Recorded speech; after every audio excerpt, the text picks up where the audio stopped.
बाळासाहेबांच्या तमाम शिवसैनिकांना तुमच्या ह्या अनिश गाढवेचा, बाळासाहेबांच्या या कडवट शिवसैनिकाचा मानाचा जय महाराष्ट्र।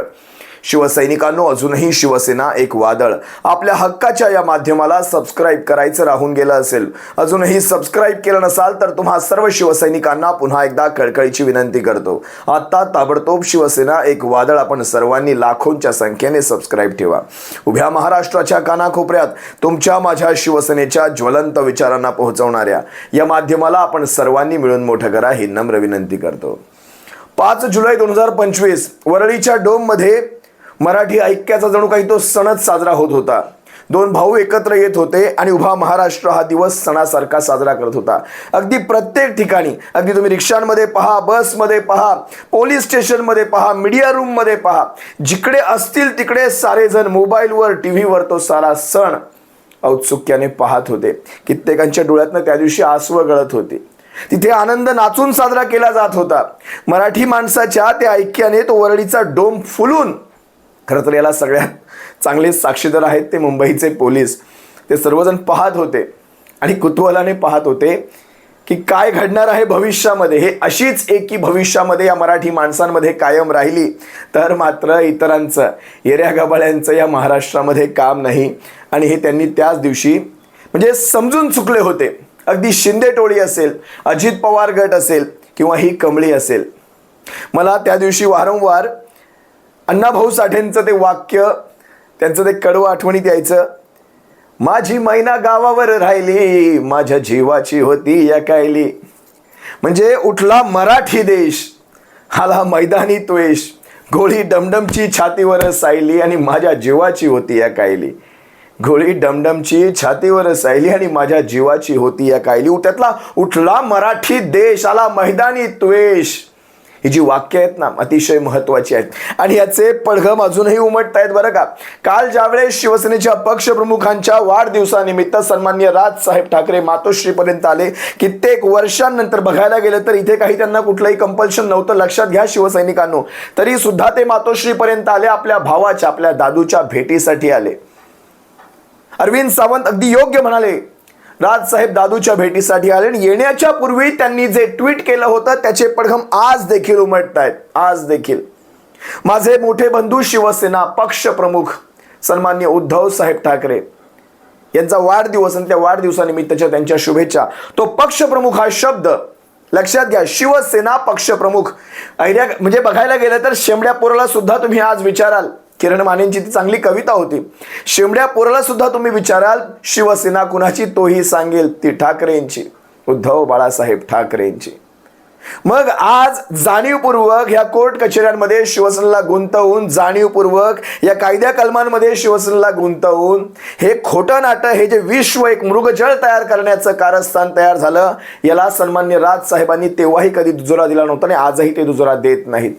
शिवसेना पक्षप्रमुख हा उल्लेख करून त्यांनी भविष्यात ज्या काही यांच्या मनातल्या, यांना उबळ येते मध्ये मध्ये, कमळीला, शिंदे टोळीला उबळ येते की सन्माननीय राजसाहेब, म्हणजे बघा सन्माननीय राजसाहेबांचा तिथे वापर करून घ्यायचा, राज ठाकरेंचा वापर करून घ्यायचा आणि ज्या वेळेस त्यांना म्हणजे त्यांच्या हक्काचं द्यायची वेळ आली त्यावेळेस मात्र विधानसभेला त्यांना एकही साधी जागा त्यांनी सोडली नाही। लोकसभेला यांच्या जीवावर जवळपास 4 ते 5 मतदारसंघांमध्ये खासदारकी भोगली यांनी। अगदी साधं उदाहरण तुम्हाला मी वारंवार का त्या दक्षिण कोकणातलं उदाहरण देत असतो, सिंधुदुर्गाचं, रत्नागिरीचं देत असतो, कारण नारायण राणे आज तिथे लोकसभेत जाण्याचं खरं तर मी हे पातकच म्हणेल। हे पातक खरं तर मनसेमुळे नारायण राणे आज तिथे लोकसभेमध्ये आहेत, मनसेमुळे।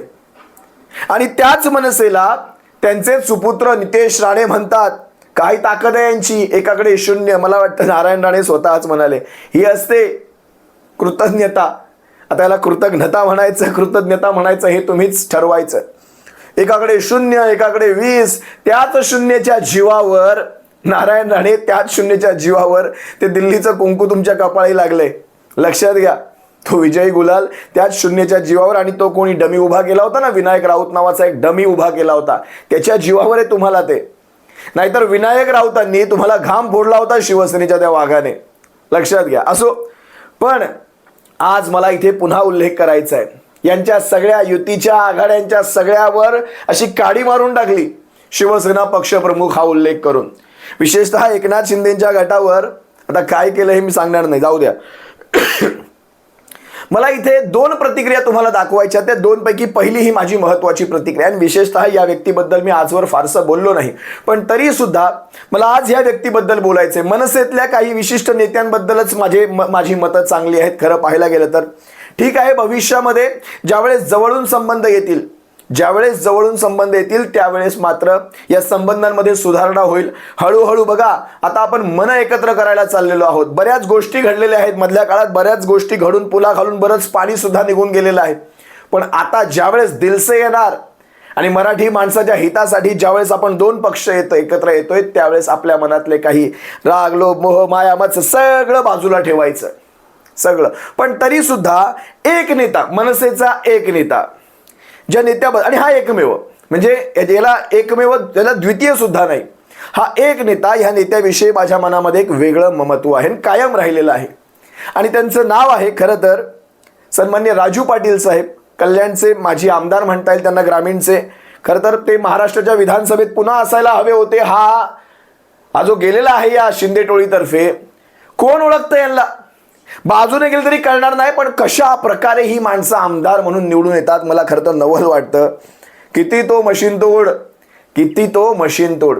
सन्मान्य राजू पाटील साहेबांचं मला विशेष कौतुक करावं असं वाटतं. आपल्या भूमिका उघडपणे ठेवतात आणि मनामध्ये जे आहे ते स्पष्टपणे बाहेर आणतात. ज्यावेळेस मनसेच्या नेत्यांना म्हणजे राजू पाटील साहेबांना ज्यावेळेस विचारलं गेलं की सन्मान्य राज साहेबांनी अशा प्रकारे पक्षप्रमुख उल्लेख केलेला आहे, तुमचं काय मत आहे, काय चुकीचं आहे त्याच्यामध्ये म्हणतात.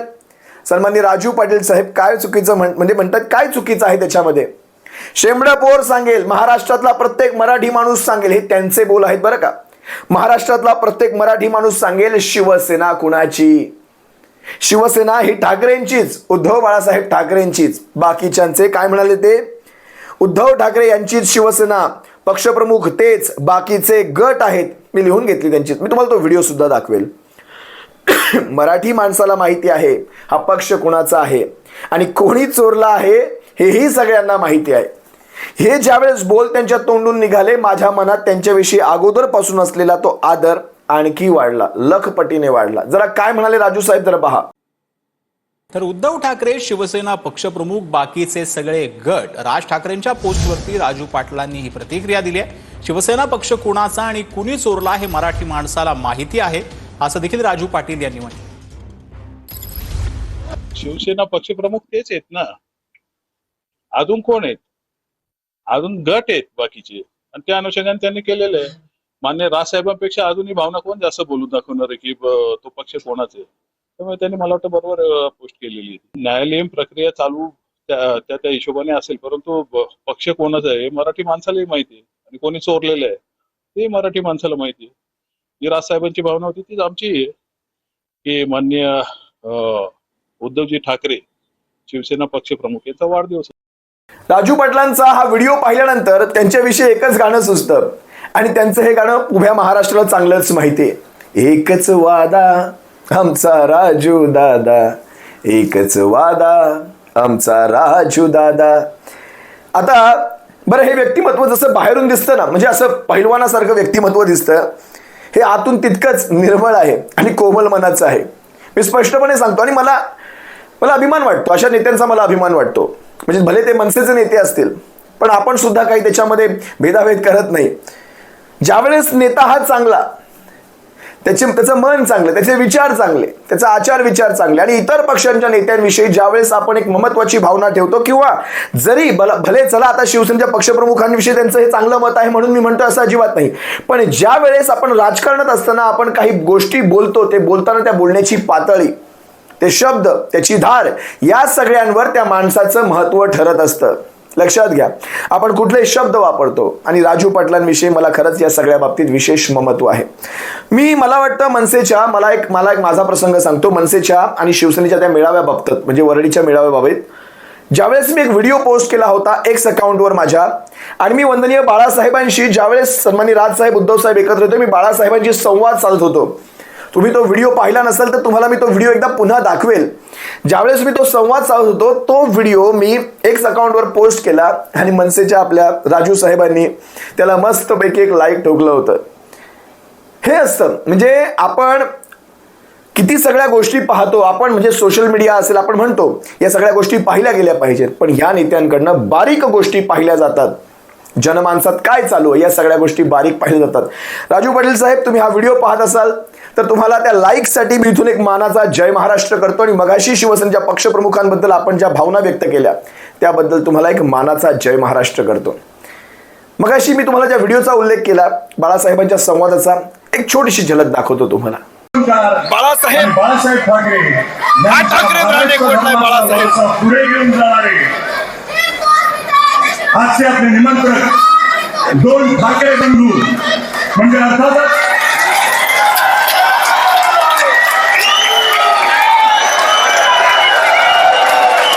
शिवसेना पक्षप्रमुख उद्धवसाहेब ठाकरे,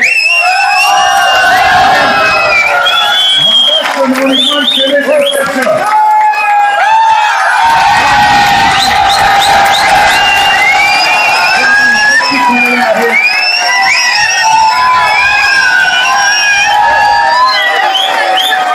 ऐतिहासिक क्षणाची आपण वाट पाहत आहोत.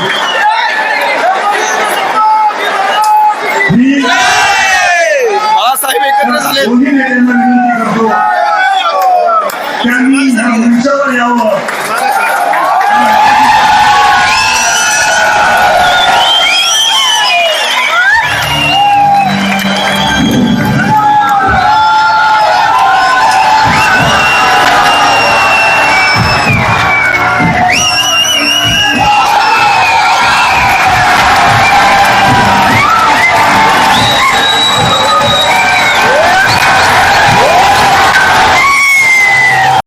शिवसेना आणि मनसे हे एकत्र येणं ही खरं तर काळाची गरज आहे. लवकरात लवकर या गोष्टी घडायला हव्यात. पण लक्षात घ्या, हा भारतीय जनता पक्ष हा ठाकरे ब्रँड संपवू पाहतोय आणि हा मोठा घाट घातला जातोय, एक मोठं कट रचलं जात आहे. ही गोष्ट ठाकरे बंधूंच्या चांगलेच ध्यानात आहे. तुम्ही पहा ना, शून्यावर एकेकाळी असणारा हा भारतीय जनता पक्ष, आपल्या भाषेतली कमळी, 30 वर्षांपूर्वी म्हणजे शिवसेनेशी 30 वर्ष युती करून आज महाराष्ट्राच्या विधानसभेत 130+ आमदार बसवून बसलेला आहे आणि शिवसेनेला 20 वर आणलेला आहे. ही असते नीती, कूटनीती. आणि ज्या मनसेच्या जीवावर यांनी जवळपास 4 ते 5 खासदार वाढवले, त्यांना विधानसभेत एकही जागा न देणं. लक्षात घ्या, म्हणजे ठाकरेंना फक्त वापरण्याचा हा जो डाव आहे हा ठाकरे बंधूंनी चांगला ओळखलेला आहे. आणि आता महाराष्ट्रामध्ये जर हे ठाकरे बंधू भविष्यामध्ये असेच एकत्र राहिले तर इतर, मगाशी जसं मी म्हणालो, ऐऱ्या गबाळायला इथे स्थान नाही. मी तुम्हाला आणखी एका मनसेच्या, मला वाटतं अविनाश अभ्यंकरांचं एक स्टेटमेंट ऐकवतो. शिंदे गटाच्या, शिंदे टोळीच्या प्रवक्त्याला भर डिबेटमध्ये म्हणतात तुमच्या मुख्य नेत्याला काय म्हणतात, किंवा त्यांना हेच माहिती नाही की तुमच्या पक्षाध्यक्षाला काय म्हणतात, आम्हाला हेच माहिती नाही. जरा काय म्हणाले अभ्यंकर, जरा पहा. मग तुम्ही राज ठाकरेंनी एक प्रकारे अशा प्रकारचं वक्तव्य करून शिवसेना पक्ष प्रमुख म्हणून किती त्यांना दुखावलंय. काय आम्हाला दुःख झालेलं नाही आहे. ओके ओके ठीक आहे. विलास, मला वेळ द्या. राजू, मी बोलतो, तुम्ही काळजी करू नका. हा, हॅलो. पहिलं बोला, म्हणजे बोला, राजू वाघमारेंनी ट्विट नीट वाचावं राजसाहेबांचं, की त्याच्यामध्ये त्यांनी त्यांचा उल्लेख शिवसेना प्रमुख म्हणून केलेला नाही आहे. त्याच्यामध्ये उल्लेख शिवसेना पक्षप्रमुख म्हणून केलेला आहे. आणि जेव्हा आपण मातोश्रीवर जातो त्यामुळे शिवसेना प्रमुख हे हिंदुत्व सम्राट सन्मान्य बाळासाहेब ठाकरे आहेत, हे मला ह्यांना नव्याने इकडे सांगायला लागतं. त्यामुळे त्यांनी पहिलं ट्विट नीट वाचावं राजसाहेबांनी काय केलंय ते. बरोबर आहे. आणि दुसरी गोष्ट, कोणी कोणाला काय ओळखावं, आणि नक्की राजसाहेब ठाकरेंना नक्कीच सगळ्या गोष्टी या आपल्या सगळ्यांना जास्ती माहिती आहेत. बरोबर आहे. त्यामुळे त्यांनी हा जो उल्लेख केलेला आहे हा त्या मातोश्रीचा आदर आहे, हा सन्मान्य बाळासाहेबांप्रती व्यक्त केलेली भावना आहे. आणि उद्धवजींचा जो पक्ष आहे तो शिवसेना पक्षप्रमुखच ते त्या पक्षाचे आहेत. आता यांच्या पक्षाच्या सर्वोच्च नेत्यांना काय म्हणतात मला खरोखर आता आठवत नाहीये. ही एवढीच आहे. अशीच प्रतिक्रिया बाळा नांदगावकर साहेबांची आहे, अमय खोपकरांची आहे, यशवंत किल्लेदारांची आहे, संदीप देशपांडेंची आहे, गजानन काळेंची आहे, अगदी प्रकाश महाजनांची सुद्धा आहे. अशा अनेक प्रतिक्रिया त्या दिवशी मी पाहिल्या, ज्या दिवशी हे ट्विट झालं. मीडियाने ज्यावेळेस प्रश्न केले त्यांनी हेच सांगितलं. मला आवडलं हे सारं जे घडतंय. म्हणजे असं नाही की फक्त पहिली फळी, अगदी दुसरी फळी असेल, तिसरी फळी असेल, यांच्यामध्ये जे मनोमिलन होतं आणि त्या दिवशी तुम्ही पाहिलं असाल मातोश्रीवर शिवसेनेचे पक्षप्रमुख आणि मनसे अध्यक्ष यांच्यासोबतच म्हणजे अंबादासजी दानवे असतील, संजय राऊत असतील, इकडे सरदेसाई असतील, बघा मनसेचे नेते म्हणजे बाळा नांदगावकर साहेब वगैरे ही सारी मंडळी आणि इकडे ही दुसऱ्या फळीतली सारी मंडळी, ही सारी सुद्धा आता एकोप्याने सोबत येत आहेत. हे सुद्धा घडणं तितकंच गरजेचं आहे. म्हणजे पहिल्या फळीतलं एकमेकांशी मनोमिलन आणि दुसऱ्या तिसऱ्या फळीतलं देखील मनोमिलन हे सुद्धा तितकंच गरजेचं आहे आणि ते घडताना दिसतंय. आता बर्नॉलचा खप वाढलाय, त्याला आपण काही करू शकत नाही. चांगला जाळ आणि धूर एकसकट निघतोय, त्याला आपण काही करू शकत नाही. आता भविष्यात तुम्हाला आणखी काय काय जाळून पोळून घ्यायचंय हे कळेलच. तुर्तास तुम्हा सर्वांची रजा घेतो. सप्रेम जय महाराष्ट्र बाळासाहेबांच्या शिवसैनिकांनो, काळजी घ्या.